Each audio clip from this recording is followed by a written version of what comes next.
Madame, Monsieur, merci d'être au rendez-vous de l'information sur Ecclesia TV. Le pèlerinage annuel de la coordination diocésaine des dévots de la miséricorde divine de Grand-Bassam a eu lieu le dimanche 12 janvier dernier à la paroisse Saint-Jean-Marie Vianney de Vridicité. L'édition 2025 a été marquée par l'inauguration du sanctuaire de la Divine Miséricorde. Et puis la fête du baptême du Seigneur était au cœur de la liturgie du dimanche 12 janvier dernier. Dans cette édition, nous verrons comment la célébration a été vécue du côté de la quasi-paroisse Saint-Antoine de Padoue de Dabakala, dans le diocèse de Katiola.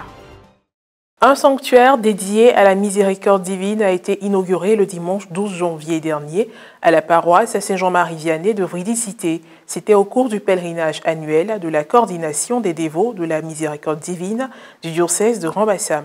Un reportage de Pierre Richemont commenté par Morel Poti. La paroisse Saint-Jean-Marie Vianney de Vridicité dans le diocèse de Grand-Bassam abrite les reliques de Sainte Faustine, connu aujourd'hui comme apôtre de la miséricorde. C'est en ce lieu que la coordination diocésaine de la miséricorde divine a effectué son pèlerinage annuel le dimanche 12 janvier dernier. La messe a été présidée par Monseigneur Jean Bonzo Kouassi, le vicaire général du dit diocèse. Il était entouré de plusieurs prêtres, dont le père Andréo Cantona, curé de la paroisse haute, et Piotr Béza, supérieur provincial des missionnaires claretins de Pologne. En début de célébration, un membre du conseil pastoral paroissial a souhaité le traditionnel aquabar et a donné les nouvelles du jour. Pendant son homélie, le vicaire général a donné le sens du baptême du Seigneur, qui selon la liturgie est la fête célébrée ce jour. Par la fête du baptême du Christ, non seulement nous comprenons et nous devons assimiler la vérité et le sens de la miséricorde de Dieu. La miséricorde, c'est un état qui plonge l'homme dans une situation totalement d'effacement, de perte. C'est pourquoi on dit corde. La misère qui touche le plus profond de l'être. Et quand ça ne t'a pas touché, tu n'es pas capable de comprendre le pardon. Le Christ n'a pas besoin de se faire baptiser parce qu'il est le saint, l'homme parfait. Mais il le fait parce qu'il est solidaire de l'homme. Il prend tout de l'homme sauf le péché, mais il entraîne tout le péché de l'homme dans l'eau pour que l'homme régénère à une vie nouvelle.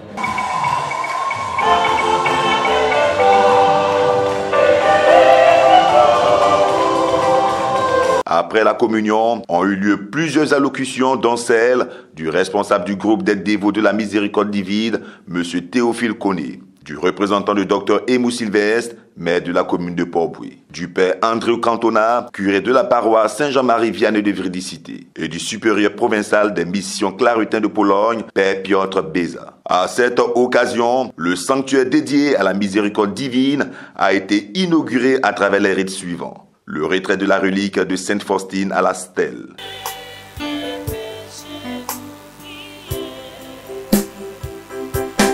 La procession de la relique jusqu'au nouveau sanctuaire.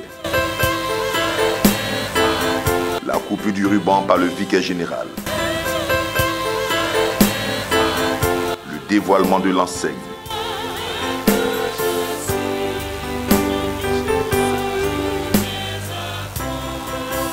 La prière de bénédiction suivie de l'aspersion du sanctuaire.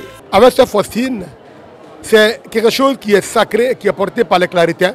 C'est une dévotion particulière. Et Monseigneur Dakouri a bien voulu autoriser que cette dévotion-là soit vécue dans le diocèse de Bassam. Et c'est la paroisse de Vridi, cette fois-ci, parce que déjà gérée par les Polonais, qui a bien voulu accueillir cela. Et aujourd'hui, nous sommes venus pour faire en sorte que le regard du diocèse soit tourné vers la miséricorde divine. Le sanctuaire est ouvert à tout le monde, non seulement les enfants du diocèse, mais partout. Tout le monde est invité et c'est là où on peut avoir notre ressourcement. Donc, les portes sont ouvertes maintenant. Nous invitons toute la population à venir se recueillir ici. Tous les groupes sur les différentes paroisses à venir puiser un peu à cette source-là de la miséricorde. À travers ce sanctuaire de la miséricorde, que les groupes et les communautés de prière, en cette année jubilaire, en profitent afin que l'indulgence plénière les accompagne aussi durant ce temps de jubilé. Toujours le dimanche 12 janvier dernier, jour où l'Église appelait à contempler la scène du baptême du Seigneur à travers la liturgie, le père Armand Touré, administrateur de la quasi-paroisse Saint-Antoine de Padoue de Dabakala, a invité les fidèles à se souvenir de leur baptême et surtout de leur engagement de chrétiens. Reporter d'images Serge Alain Thiémon, correspondant diocésain de Katiola, commentaire Guy Roche Yao. Le dimanche 12 janvier dernier, en cette troisième année du cycle liturgique année C, l'Église catholique commémorait le baptême du Seigneur. À la quasi-paroisse Saint-Antoine de Padoue, du quartier hôpital de Dabakala, dans le diocèse de Katiola, la messe a été officiée par le père Armand Touré, administrateur paroissial. Le peuple, dans l'évangile, en attente du baptême de Jean, voit ce ciel qui se déchire et l'Esprit descendre sur Jésus. Et la voix du Père se fait entendre en confirmant la mission du Verbe fait chair, son bien-aimé. Oui, le baptême du Seigneur est un point de départ parce qu'il inaugure le baptême chrétien. En fait, le récit du baptême de Jésus est une véritable catéchèse et une source d'inspiration pour les chrétiens et chrétiennes de tous les temps. Pendant sa prédication, le célébrant a invité les fidèles à se rappeler de leur baptême. Nous sommes invités à vivre nos engagements selon les recommandations de l'Église. Nous allons donc, frères et sœurs, au cours de cette Eucharistie, nous rappeler, c'est très important, mais nous rappeler le jour de notre baptême, où on répondait aux questions, oui, je rejette, oui, je renonce, et que le Père nous a baptisé au nom du Père, du Fils et du Saint-Esprit. Nous rappeler de ce jour très important. On va dire qu'il y a aussi un jour d'anniversaire. Le baptême de Jésus, c'est l'anniversaire du baptême de chacun d'entre nous ici.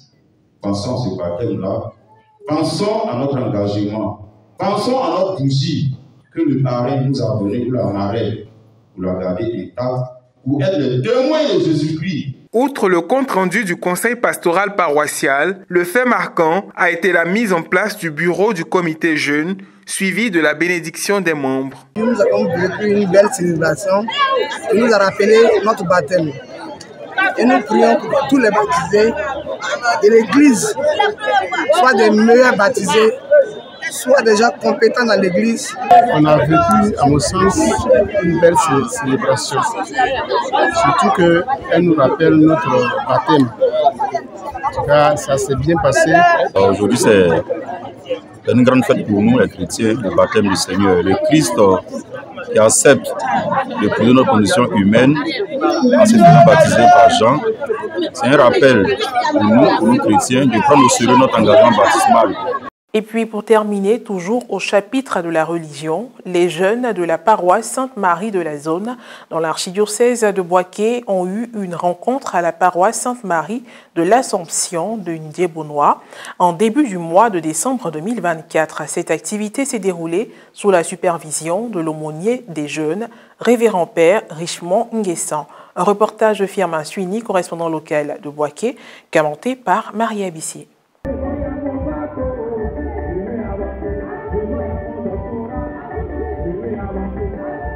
À l'instar de Sainte Thérèse de l'Enfant Jésus, jeune chrétien, marquant notre génération, tel était le thème qui a réuni les jeunes de la paroisse Sainte-Marie de la zone industrielle de Boaké. Cette rencontre a eu lieu le dimanche 1er décembre 2024 à la paroisse Notre-Dame de l'Assomption de Ndiébonnois. Dès leur arrivée, les jeunes ont vécu un moment de louange animé par la chorale Christ roi de l'univers, visant à permettre aux jeunes de se ressourcer spirituellement. Cette rencontre s'est poursuivie par une messe officiée par le révérend père Richemont Nguessan, aumônier paroissial des jeunes. Qu'est-ce que mon avis peut m'empêcher de faire?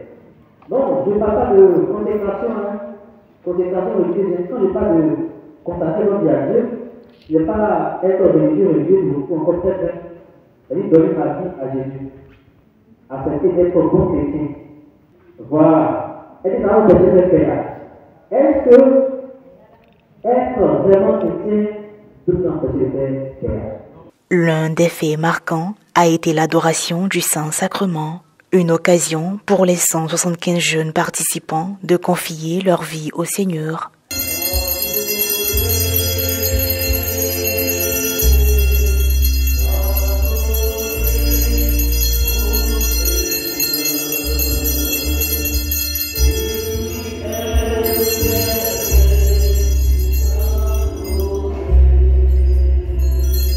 Des propos ont été recueillis à la fin de cette activité. Nous venons de la paroisse Sainte-Marie de la zone de Boaké et nous sommes aujourd'hui à la paroisse Sainte-Marie Notre-Dame de l'Assomption, précisément à Oudjé-Benoît.